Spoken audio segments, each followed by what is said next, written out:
Hey, hi. Welcome to Someone Else's Movie, the original podcast where an actor, writer, director, or nebulous industry figure gives a little love to a movie they didn't make. I'm Norm Wilner. I'm a programmer at TIFF now, and this is the other thing I do.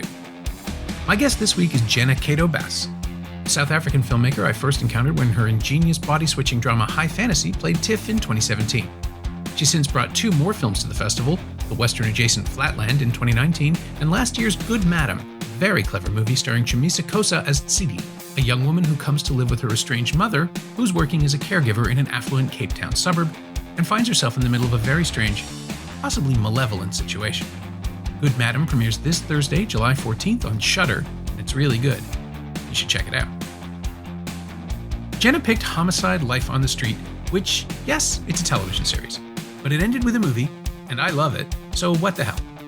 Adapted from David Simon's riveting book Homicide: A Year on the Killing Streets by screenwriter Paul Atanasio and director Barry Levinson, the Emmy-winning ensemble drama debuted in early 1993 on NBC and ran for the rest of the decade, following the detectives of a Baltimore homicide squad, played by a stacked cast that started with Andre Brower, Yaphet Kotto, Clark Johnson, Kyle Secor, Melissa Leo, Isabella Hoffman, Ned Beatty, Daniel Baldwin, and John Polito, as they coped with crushing cases, useless politicians, and a city that seemed bent on tearing itself apart every other week. And if that sounds more like a documentary now, that was kind of the point. This is Someone Else's Movie, which this week is a TV show. It's such a thing we take for granted now. Of course shows are cinematic, but it wasn't such an obvious thing. And my two favorite, the two shows that I think are probably my favorite things that have ever been made by humanity are Twin Peaks and Homicide: Life on the Street. And I thought Twin Peaks was maybe an obvious choice. And I thought someone surely must have done it at Fire Walk with Me or something. So I didn't choose that. But I just those two shows in so many ways really did set a bar that we take for granted now, but it was really exceptional at the time.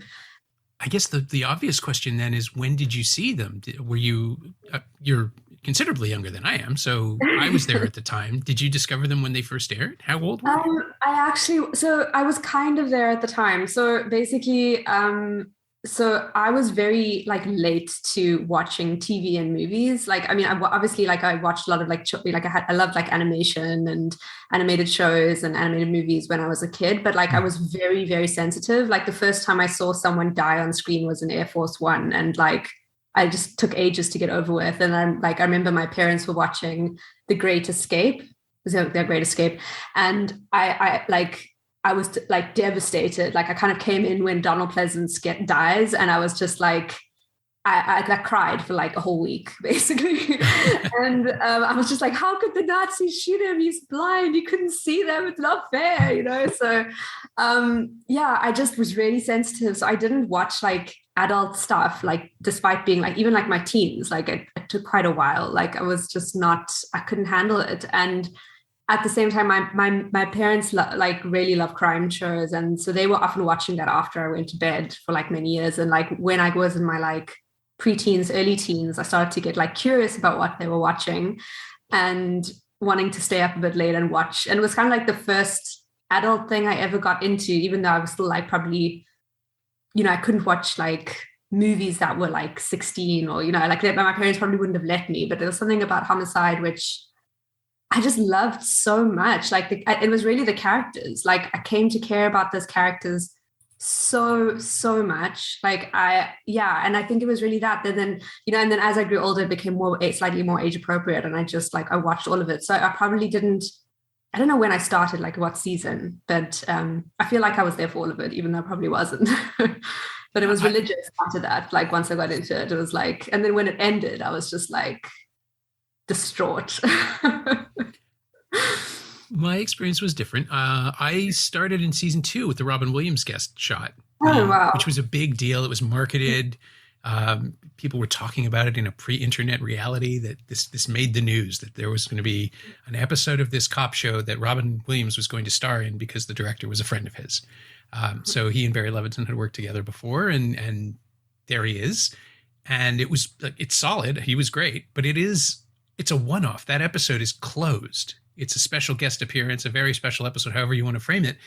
And I came back anyway, having had no investment in anything other than, this is a really well-shot, interesting television show. I would have been in my mid-20s, I guess. And every week since, like, I kept coming back. And then I caught up to season 1 as soon as it was on syndicated showing somewhere, I think maybe on Arts and Entertainment.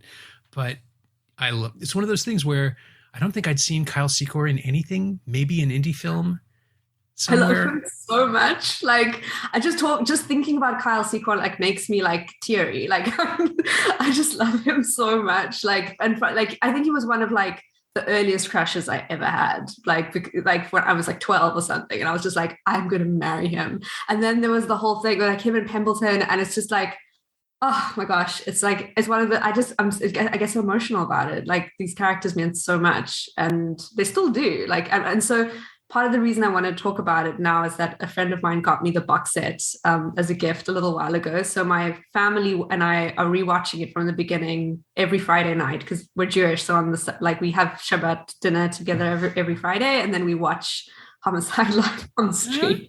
Which is not against, it's very against the Sabbath. It's not very kosher to be watching TV, but we feel it's like I think our religion has become very blurred with Homicide life on the street now. Yeah, I was going to say it feels like a different kind of worship, but not unreasonable. Not at all. I mean, Yaphet Kotto does sort of preside over the whole thing. Giardello G as an angry god. You know, it's New Testament-y in that it's about speaking for the victim. Sorry, I'm going to read this. I'm going to read way too much into this now, but it's a great idea and I can't put it down. How many cops are there? Are there 12? Are there disciples? Could we make the case for this as a sort of new Christian interpretation? I don't know if there's 12 at the same time. I'm not sure. Yeah, maybe the regulars, the ones that are like okay, but anyway, like, I guess we could go down a rabbit hole now. But yeah, he is incredible, Yaphet Kotto, and I mean, such an amazing actor. Like, you know, outside of Homicide as well. Like, I love him also, and yeah, I mean, I think that was the thing. I'd never seen characters like that. I don't think I'd ever seen like diversity on screen before at that point, and obviously I didn't really like know much of what I was, you know, why that was important at the time. But like, living in South Africa, it was like, oh, obviously, but I'd never seen people of different races and cultures like working together, and then also speaking about race, and like race comes up and then they go back to work. And then I'd never seen people behaving like that, like in a way that was really so like identifiable. So yeah.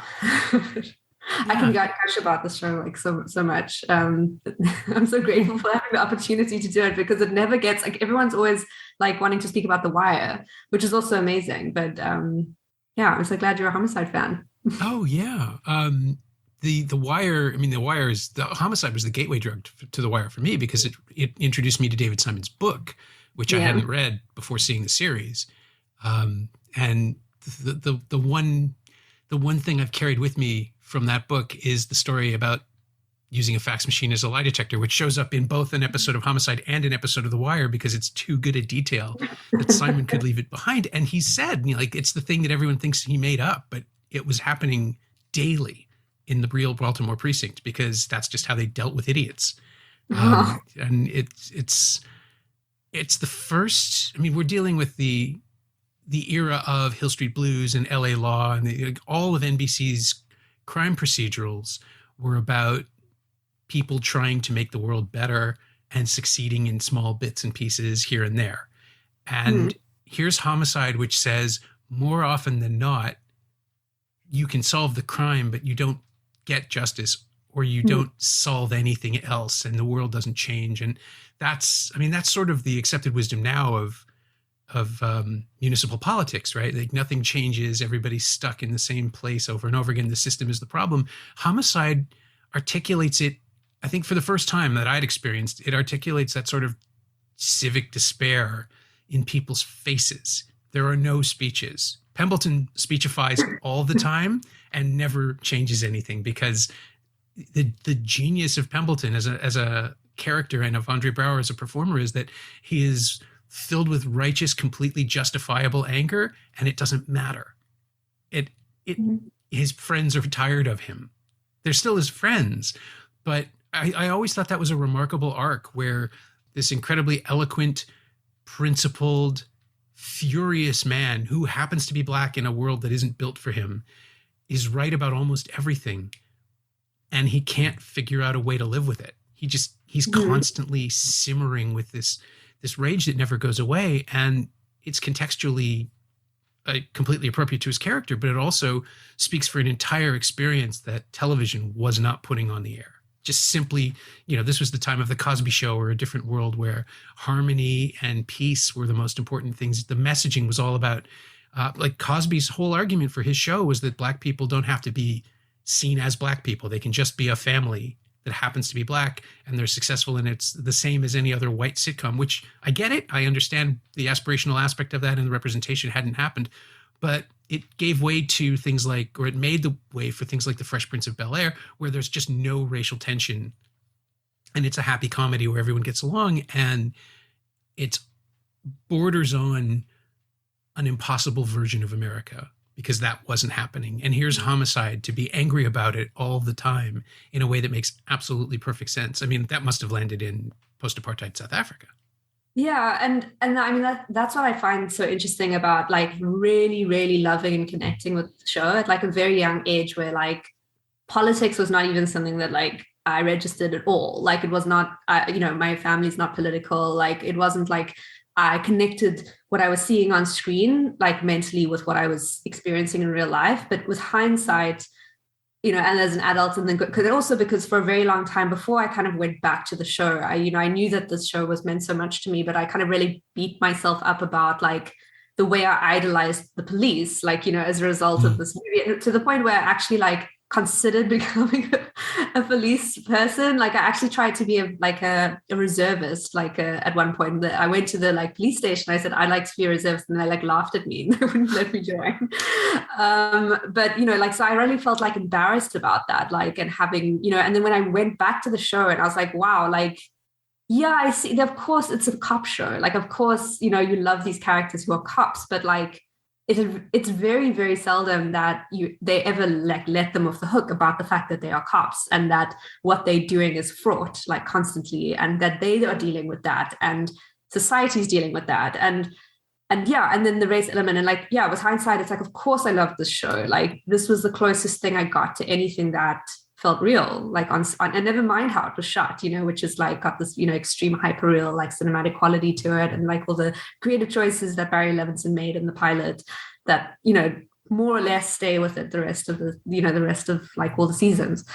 So it's so interesting. I mean, and that's also partly why I was keen to talk about it, because I felt like, yeah, there's just so much I could say. And like, I mean, and that was without even like knowing that you would have things to say about it, which I'm so glad, like, because I don't think I've ever really, other than my family, I don't ever get to speak to anyone who likes Homicide. Like, no, I don't know anyone else. So this is special for me. Oh, thank you. I was going to say, like, did it have a footprint culturally in South Africa? But I don't think it had much of one in America either. I mean, it's like the Velvet Underground. Everybody who saw them started in their own thing, but nobody saw them. Hardly anyone saw them.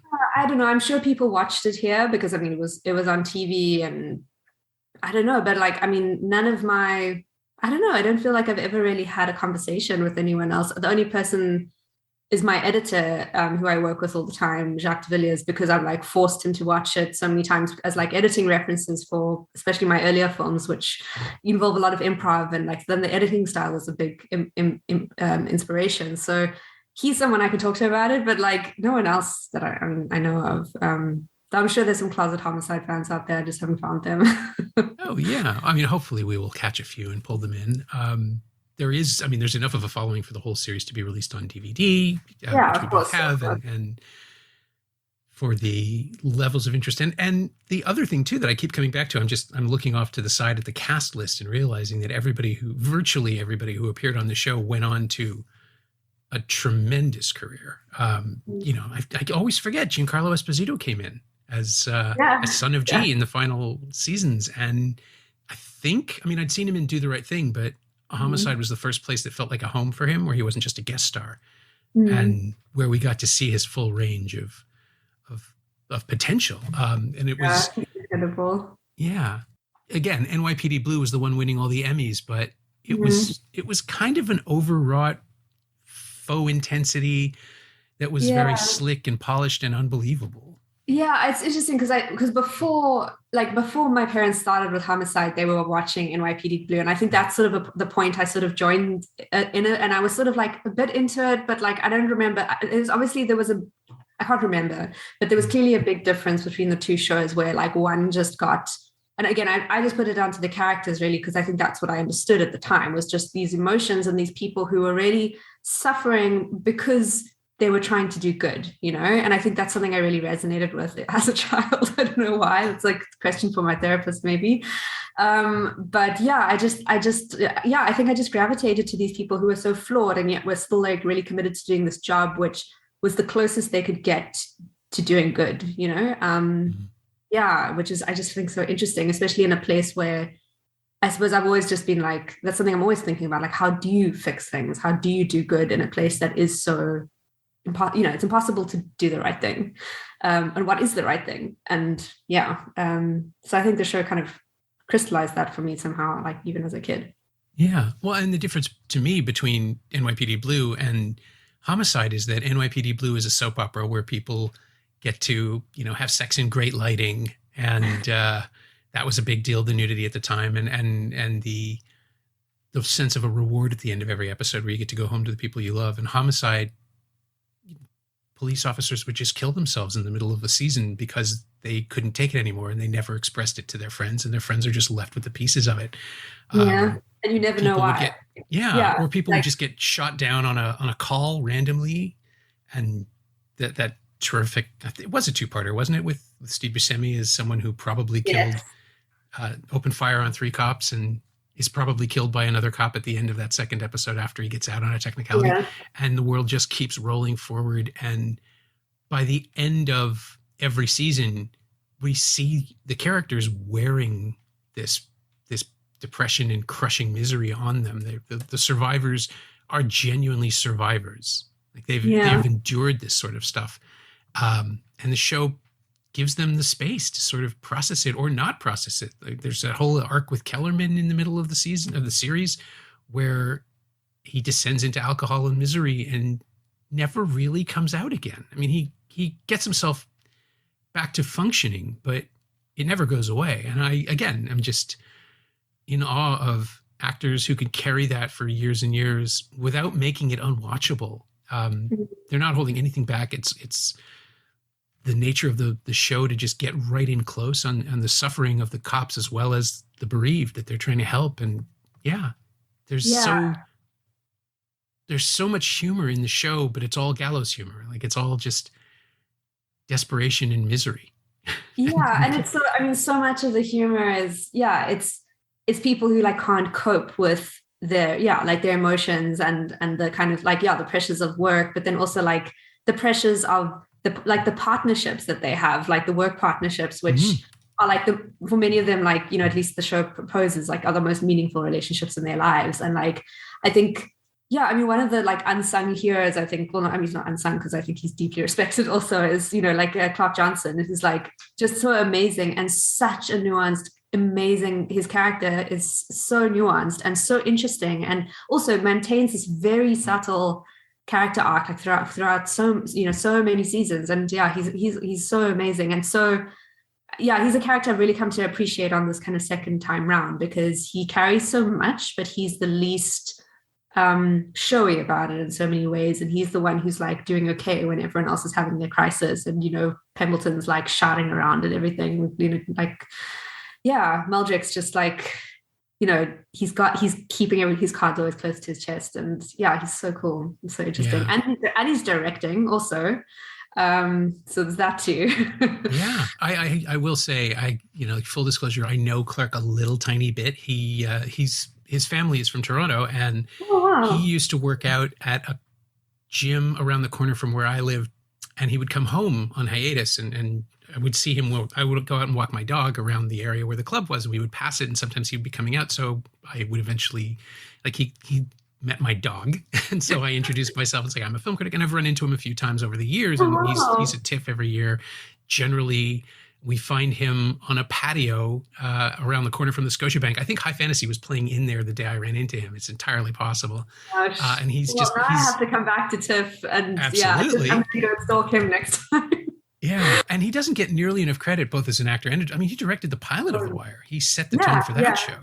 Yeah, no, it's so amazing. Yeah, it's so incredible and so intense. Like, wow, yeah, he's such an incredible actor. I can't remember. I think I was reading an article where a director, may have been Barry Levinson, was talking about working with him and just, yeah, just what an incredible performer he is. And yeah, I mean, not that you need someone to tell you because you can obviously see. Yeah, but he does. He kind of occupies the center of every scene without ever raising his voice. I think it's when you realize maybe 2 or 3 seasons in, he's just not like Meldrick's just not going away. He's a lifer. And he's the sort of quiet anchor in contrast to Pembleton raging all the time and peacocking because he knows he's like Pembleton's tragic flaw, I think, is that he knows how smart he is and he'll think he's the smartest person in the room at every opportunity and he isn't always, which is terrifying, truly terrifying. And then of course we might as well jump around the entire series, but his brain becomes his greatest liability in the final seasons. And Meldrick is tired of him. Like he works with him, he supports him, but he just wants to file his report and go home and he doesn't want to hear another speech because it's just been the same guy forever. And that balance, which I think is a device that David Simon as a writer has returned to over and over again, find the guy who gets things done and find the guy who complains that things aren't being done fast enough and just let them occupy the same space until eventually you can understand, like the viewer can understand this balance. It's never stated outright. Meldrick doesn't complain. He gripes a bit, but he does the job. He goes and does the job. And Pembleton complains about literally everything from the size, from the length of a sharpened pencil to the fact that a guy just walked away from murder. And yeah, they're both carrying the same weight. They're just doing it so differently that you get the sense of a spectrum in the room, like in the frame with them. It's remarkable. Yeah, no, they're so incredible. I mean, yeah, also, I mean, Andre Braugher is, I mean, I love everyone, like literally everyone who has ever been on the side. But yeah, I mean, of course, he's so amazing. And yeah, I mean, also another thing that's been, interesting kind of coming back to the series is like, I now realize that for a few years, I was dating someone who basically was Frank Pembleton, who was just not a detective. And I now I see this character within that kind of light of like, yeah, this person who's so righteously upset that the world is not working and yet is so awful to people around him, and can't make the connection that these two things, that maybe these things are related, but that they're also in conflict. And all the times that, you were talking about how he's always right, but he's also wrong so much of the time. And yeah, I mean, I just recently watched the scene where he and Tim have that argument about the sandwich. I don't know if you remember that one, where Frank keeps forgetting to order to Bayless a sandwich and he brings everyone else's take, but he can't remember, and he never, the whole episode, they just have this argument about it and he can never apologize. He can never admit that he did something wrong. And this person who has all this moral strength and all this intelligence cannot do the most basic thing that this other man who, is essentially like in love with him is just asking for an apology. And I don't know, that's just so human. Like, I don't know, there's just so many things that the show shows when it's not being about murder that are just so, so true and amazing. And you don't see you definitely weren't seeing in other shows at the time or anything at the time. And now, yeah, I think we think of, we expect television to be complex and now we see that more often, but yeah, it hasn't, for me, it's still on par with whatever we're watching now, if not still better. Yeah, except for some of the weird bits, but even I love the weird bits, so.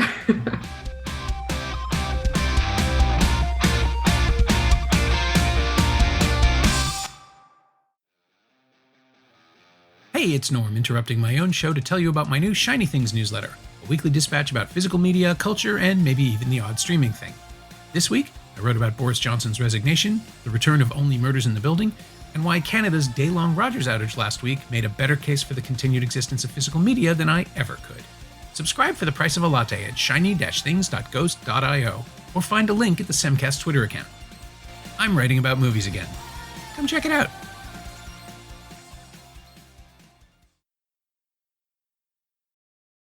it was a show that was willing to. I mean, I can't quite say that it was as transformative as Twin Peaks was. I mean, that was television about television in a way that hadn't been attempted before. It was sort of spanning decades and of Peyton Placey sort of shows and bringing it right up into the horror of David Lynch's vision and finding ways to synthesize a new type of narrative, which still lots of other people have tried and no one can do it. It's kind of been remarkable to watch Lynch just mine that vein and have no one else even survive the trip towards it. It's so strange and unique. Homicide feels more like television in that it has a structure and an ensemble, and it's a procedural in a way that we understand. There are cases of the week, there are subplots and mini arcs, and there are things that are introduced at the beginning of an episode and resolved at the end of an episode, and it feels like television.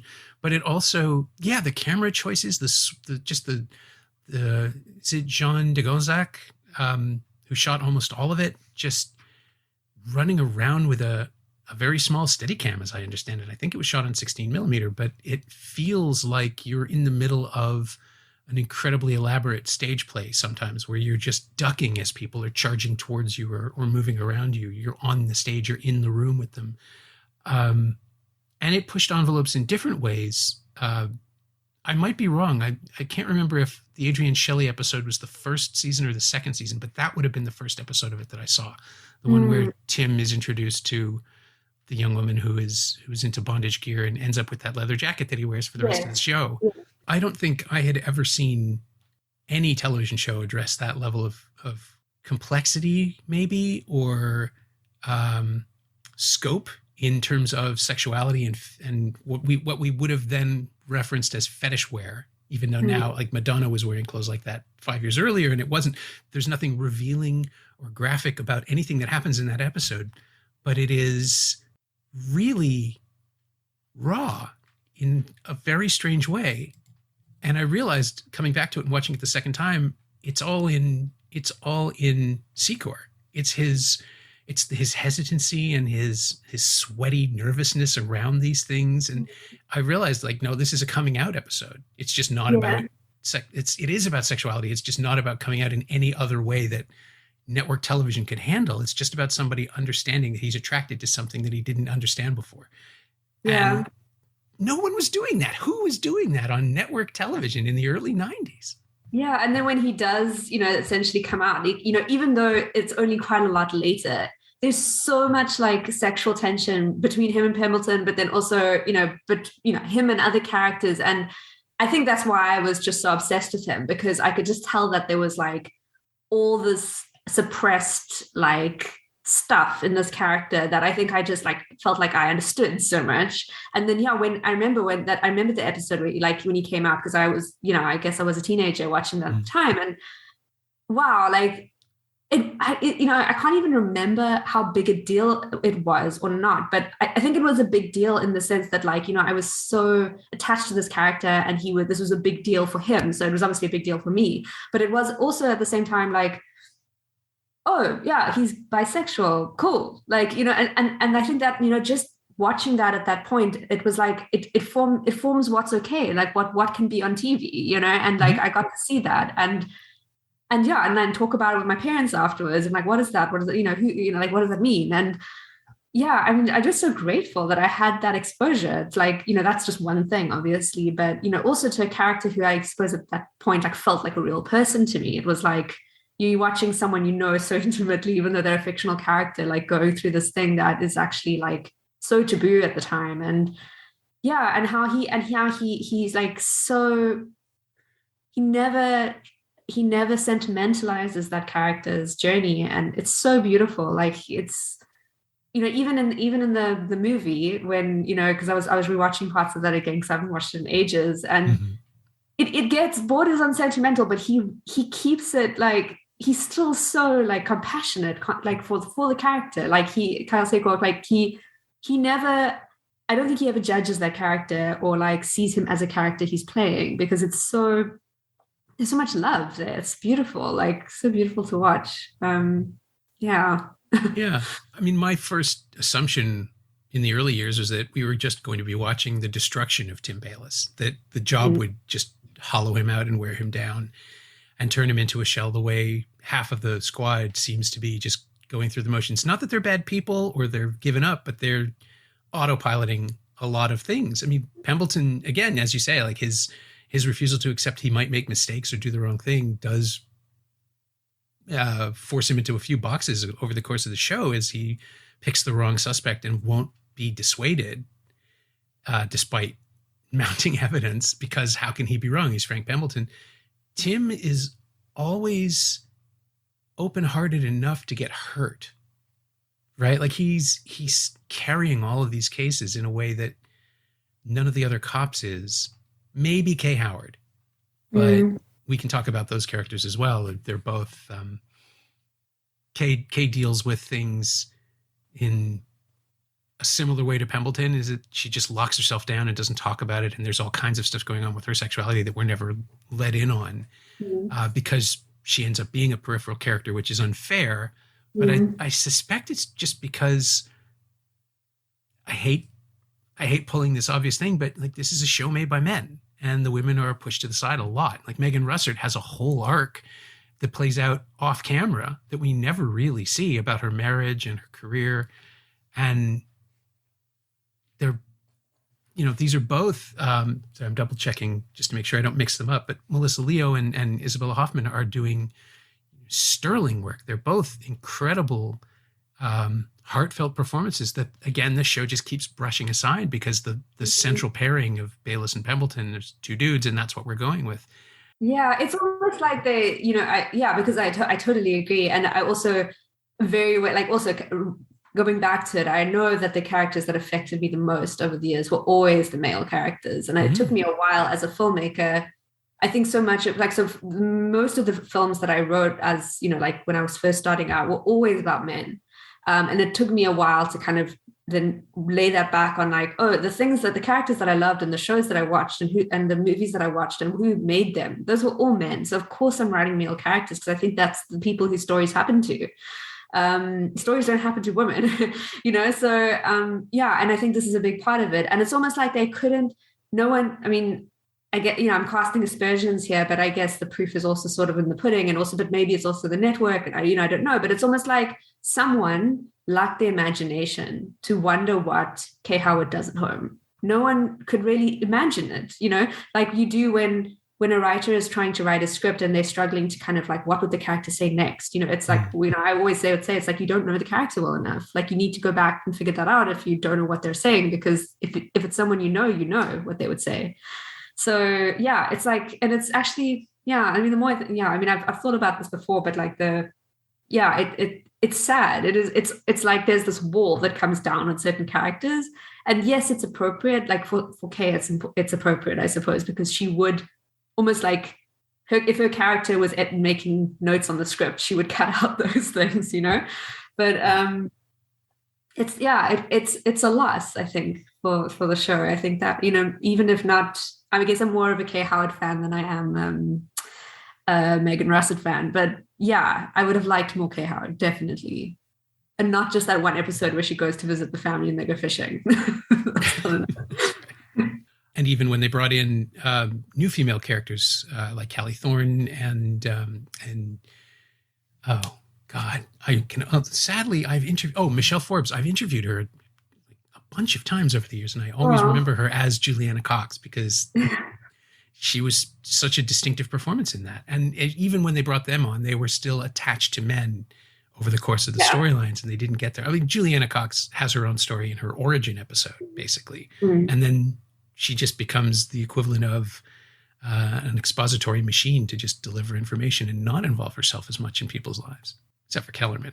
Yeah, no, I remember like Callie Thorne also, I remember like had quite a big impact on me, but it was definitely like via her relationships. And like, I remember getting very into that, like the whole romantic side of it, and like getting very invested in like who's with who, and like, that aspect of the show, which is, I think I always wonder like if that was, like people kind of under, pressure to have something like that in there. But sure. I definitely I struggle to remember her outside of that, which is also sad. Yeah. Yeah, it felt too like the last thing you would want to do is have a relationship with a coworker in that situation. The way that Homicide crafted the vision of police work, why would you ever want to go home with someone who'd seen the same things you had seen?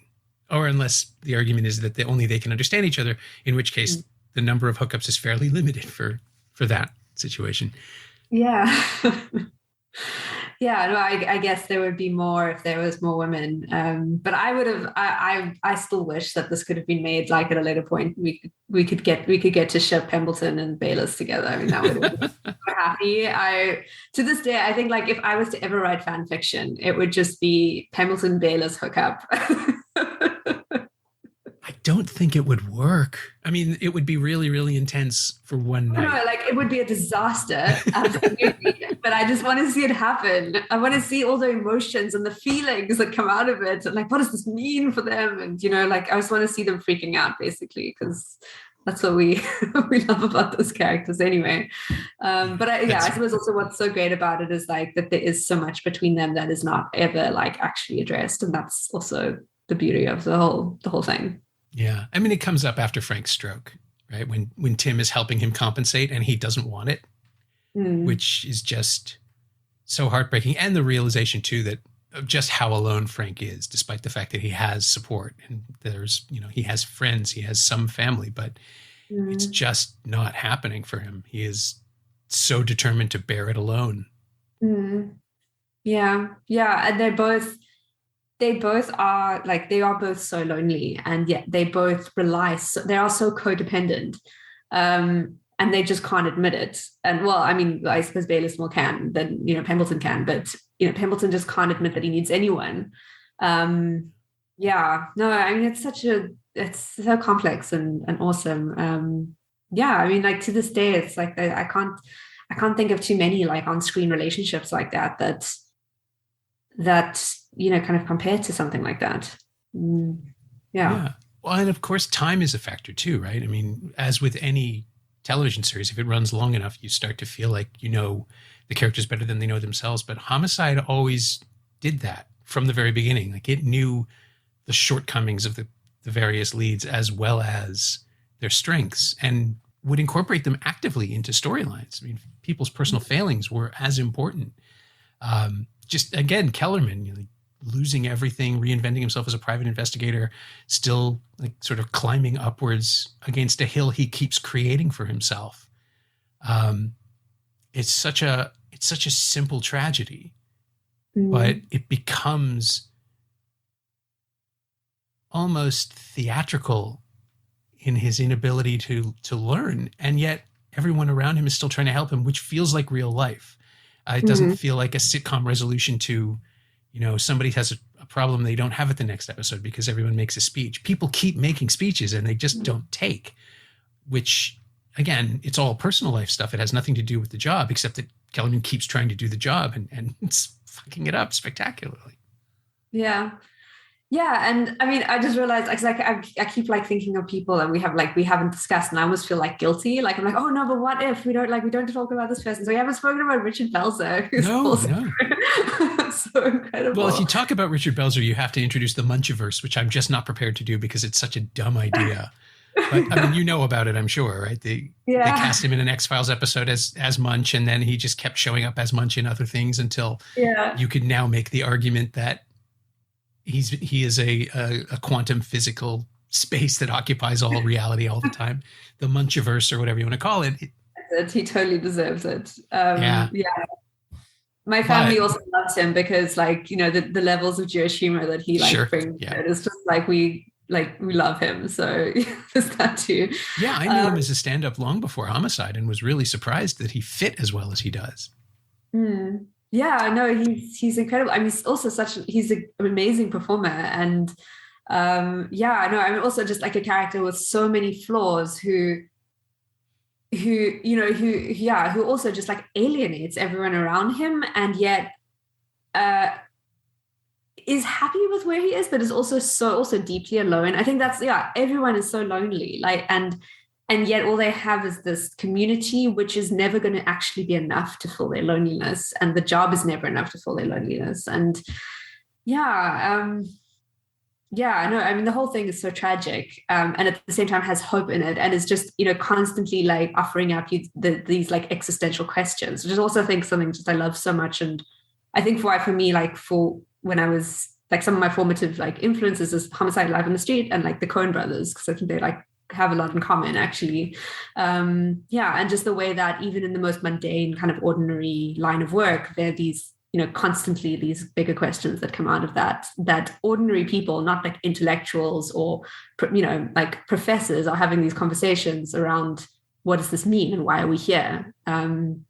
Yeah, and you don't need a degree to have that conversation. So yeah, and to fill time too, right? If you're in the squad room and nothing's going on, you're going to drift into important conversations without even meaning to do it. I had never thought about the Coen brothers comparison, but you're right. There is a love of absurdity in the corners of Homicide, where strange distractions and weird obsessions can just completely dominate for an hour here and there, where they just take over someone's entire day. Is it Bolander who gets a song lyric stuck in his head for an entire episode? Am I imagining that? No, I think I remember that, or something like it. And I mean, so many episodes have things like, I mean, like the sandwich argument, like that one. I mean, there's so many different things like that constantly. But I think it's just that combination of like the darkness and the despair and the like the void, as a, I guess I think about it in Coen brothers terms, like, like just the nothingness of like, what faces us after death, and then this lightness and humor, and just talking, as we'd say in South Africa, talking cuck, like talking shit, That's I think what kind of, I suppose, made me think of them as, in some way related. And I suppose it's a worldview that I suppose I share. So like, I can't, even with my latest film, which is a horror film, it can't not have humor in it. There's still got to be a scene where the daughter and the mother are talking about like the mother's exes and like laughing about it. Like you can't have like darkness without humor. They're always going to be interrelated. Yeah, we could. I mean, this is a good excuse as any. I don't want to leave Yaphet Kotto off. We barely spoke of him. He's one of the few people from the show that I've actually interviewed about the show. We talked years and years ago when the director's cut of Alien came out, and we still spent half the conversation on Homicide. And he just said it was his greatest playground, because he could do anything as G. He could go as big as he wanted, and they always asked him to.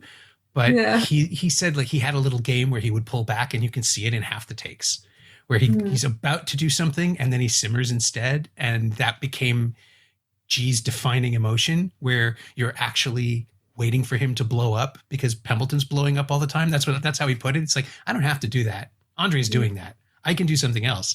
And the original idea was that they would both yell at each other all the time. And it just never happened because neither actor was interested. Wow. That's so cool. Wow. That's so amazing that you interviewed him.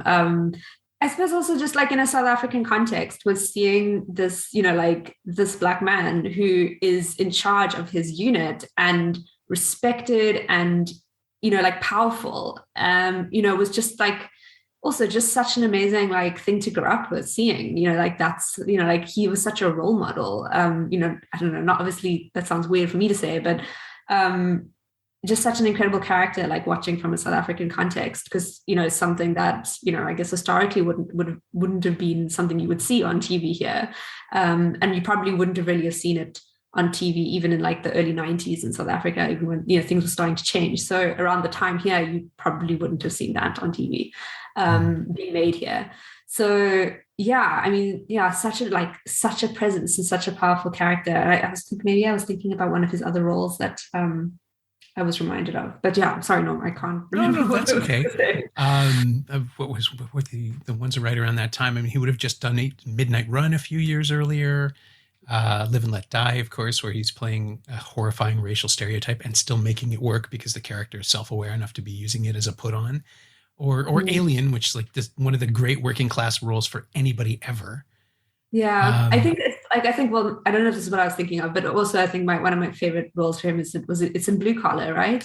I was just about to say. Also just remember seeing that. I mean, it wasn't when I was, I definitely at least in my 20s by that point, but just being like, oh my God, like like, how was this film made? Like, I've never seen working class people like portrayed like this. This is so incredible. Yeah, no, also he has such, I mean, yeah, he's had such an interesting career. You know, what interesting roles. Like, wow. And he passed away recently, and I was, yeah, so sad. I know, when it I heard broke my that. heart. Although this Yeah, does kind of bring us to the end of the Homicide series, because the movie is about G being shot and sort of yeah, lying between life and death for the entire run of it, which I think someone said at the time it was the only way they could see this, the show ever really ending, that it had to end with him, quote unquote, leaving the squad. But mm, they realized he would never retire. The character just like Giordella would never leave that squad room. So that was how they found the ending. And after 7 seasons and being close to cancellation for all of them, which still stuns me because, yes, nobody was watching, but NBC was known for supporting small, I guess they did support small trouble shows for their entire run, 7 years as nothing. But to go out with the movie the way they did, it was overstuffed in a way that I think works for the show, in a way, almost acknowledging that you can't tell everyone's story properly, or you can't conclude everyone's story properly in this situation. Like Homicide yeah. just, I mean, it was always going to be unsatisfying. I mean, I remember feeling very unsatisfied by it, and upset and sad, and you know, like everything. But I mean, yeah, it was always going to be like that. There was really no way you were going to do justice to all those characters yet, as you say, in a movie, and you were always going to have all those characters in the movie. And it was all, yeah, overstuffed, was, you know, and that ghost sequence at the end, and like, you know, yeah. and then the like sort of like greatest hits like montage, and like it's really just like, it's for the fans, and that's fine, I think. I mean, I don't know, it sort of reminds me of I've had so many arguments with people over the years over Twin Peaks season 1 and 2, Mhm. and people who like season 1 is the only real one, season 2 is so